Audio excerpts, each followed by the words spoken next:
Warren with ScreenFiles.com and review. What I'm looking at today is 1976's Grizzly, and this is a fascinating movie to me because if you look at the time it was produced, everything was influenced by Jaws, Piranha, Orca, and Grizzly as well. That movie is so influential, and the thing is, if you look at how Jaws was produced, a lot of what you see on the screen came about by accident and a talented, decisive director, Steven Spielberg. For instance, Bruce the Shark, which was the name of the mechanical shark used in the movie, looks not very good. In the sense of, it doesn't look like a shark. It looks like a shark-like thing, but it doesn't look like a shark. It looks like a prop. And Spielberg knew this. Instead of just accepting that fact, well, he did, but he minimalized its use, which is to say, through the bulk of the movie, you never actually see the shark. And this is where the talent of the director came in. He used that absence to create suspense and to build tension. Though, if the shark had actually looked and worked as it was planned, you would likely have seen a lot more of it in the movie. As I said, quite a few movies were inspired by it, and Grizzly was one of them. And it revolved around a grizzly, therefore named Grizzly. And the thing is, it is very much a copy, which is to say, you're changing the environment, you change the creature, but at the same time, it's very much in the same vein. And the weird thing is, it didn't have to be. If you've seen the movie at all, it revolves around a grizzly. But the thing is, it's actually not a grizzly. In the sense that, in the movie, it was supposedly an ancestor of the grizzly. In other words, it's a creature that doesn't exist any longer. A cryptid. So, this creature somehow survived to the modern day and is wreaking havoc. The movie gives this one line spoken by Richard Jekyll. I used to hunt these woods for years. It can't be a grizzly. Come on, Scotty. They were killed off years ago. Big bounty on them, remember? You know that the average grizzly, he's about 7 feet tall. Some of them shorter. This one here is at least 15 feet. Oh, no. Maybe in Alaska. Just maybe, but not that. Right here. I just checked the claw marks on the tree. Well, that means he's established his territory. The whole damn forest? What you're talking about is unreal. Wait, I got a little more. According to the depth of his paw prints, he weighs over 2,000 pounds. See, the only known grizzlies that large were called Arctodus ursus horribilis. And they was the mightiest carnivores in the Pleistocene era. Well, when was that? About 1 million years ago. And that's a pity, because it would have, if this angle were expanded upon, it would have better differentiated it from Jaws, which would have really worked. Through the bulk of the movie, you don't actually see a bear. You see a claw, you see some fur. You definitely do not see a bear. And there's a lot of reasons for that. There was a bear in the movie though. Towards the third act, an actual bear appears and the actors are engaging with it. Though there's only so many things you can have a bear actually do. And since for obvious reasons you can't have a bear killing people on camera, they had to make do.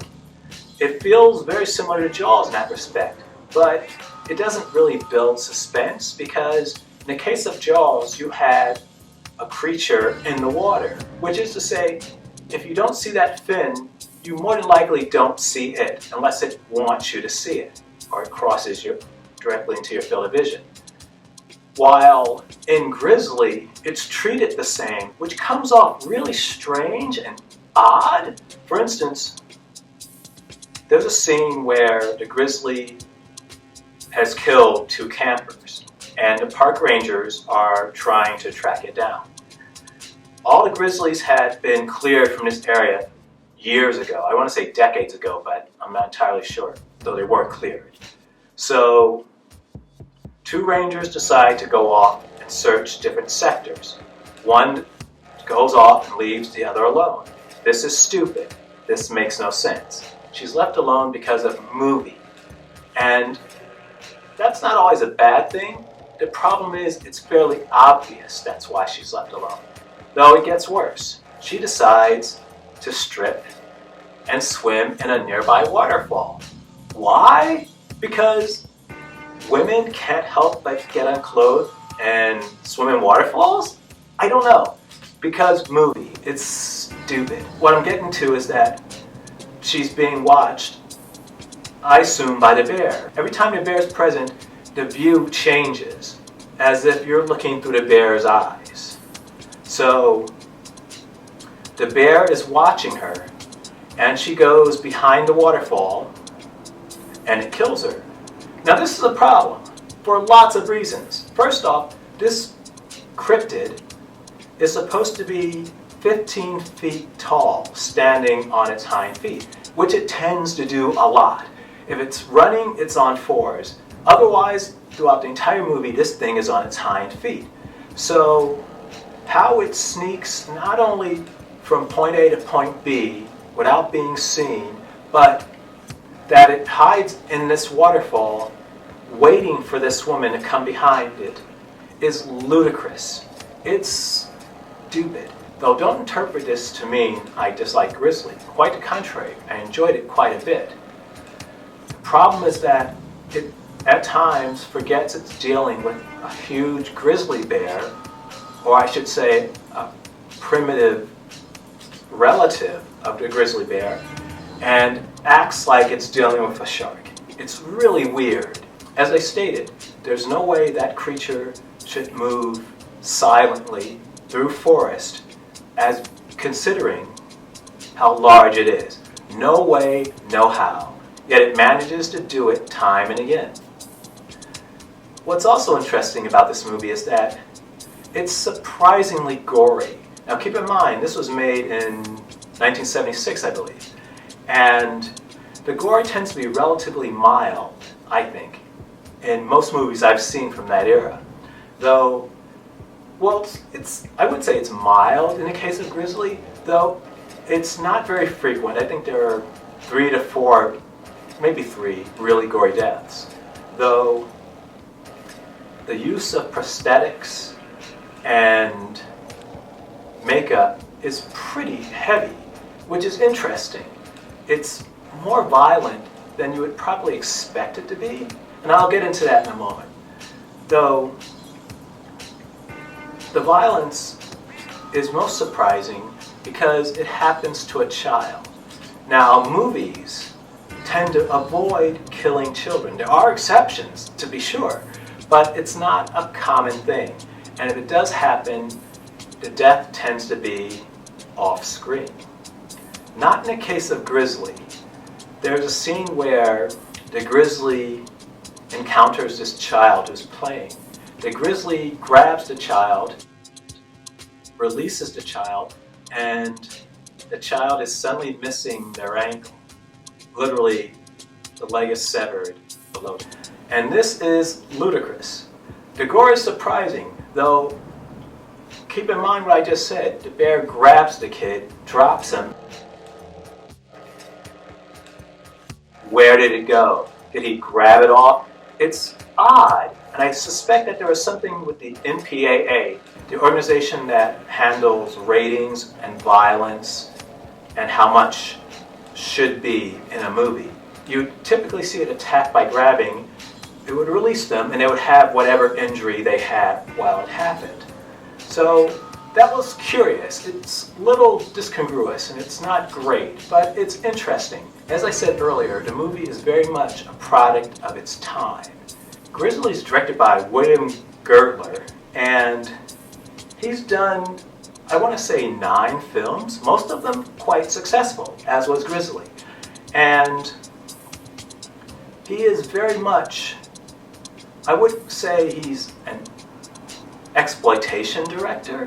He's like the John Carpenter of his decade, in a sense that he directs, but he also does soundtracks for movies, which is really interesting. Girdler works primarily in movies, though he uses actors like Christopher George and Andrew Prine, who have made lots of television. And that's the weird thing about this film. It doesn't really feel like a film at times. It feels very much like a television show, which is strange because there is cursing and there is occasional gore. So it's odd, but it's, as I said, it's a product of its time. It is very interesting, and those actors were really big in that period. It's just that they feel like television actors. They've done both, though primarily the main actors are television actors. It's not bad, but it gives the production a smaller feel than it would otherwise have. And the same thing applies for the music. It is conducted by Richard Ragland, and it's very orchestral. It's very nice music. But the thing is, a lot of people don't think about how important John Williams was to Jaws. Those few notes that introduce the shark are so instantly recognizable that they're iconic. Nothing like that happens in this movie. The music is good, but it feels very television-like as well. Ragland has done quite a bit of television, movies as well, but a lot of television, and it shows in this soundtrack. It just feels not at home for the most part. There are moments that really work, but on the whole, it feels like something you would expect to hear on Falcon Crest, Flamingo Road, or Dallas. Not a movie about a killer cryptid, but if you can accept the time that it takes place in, you're going to enjoy Grizzly. It's really interesting, and the director fascinates me, if only because I wasn't aware he directed one of my favorite movies, The Manitou, based on the Graham Masterson book. The Manitou is a fascinating movie, very much in the vein of The Exorcist. I wouldn't call it a knockoff because, once again, it's based upon the book by Graham Masterson, which is pretty good, by the way. But it has that feel to it. I mentioned earlier that Sittler is very much an exploitation director, and you see that in Grizzly, you see it in The Manitou, but that's perfectly okay. If you haven't seen the Grizzly, check it out. And I didn't mention earlier, but the only reason I looked at Grizzly was because Grizzly 2 recently came out, and the story behind that movie is absolutely fascinating. I'll put a link to it down below. It's such an interesting story that the journey of Grizzly 2 to the screen is worthy of its own movie. This is Brian with ScreenFiles.com in review. Do you agree, disagree? Let me know down below. And as usual, consider a like or a follow.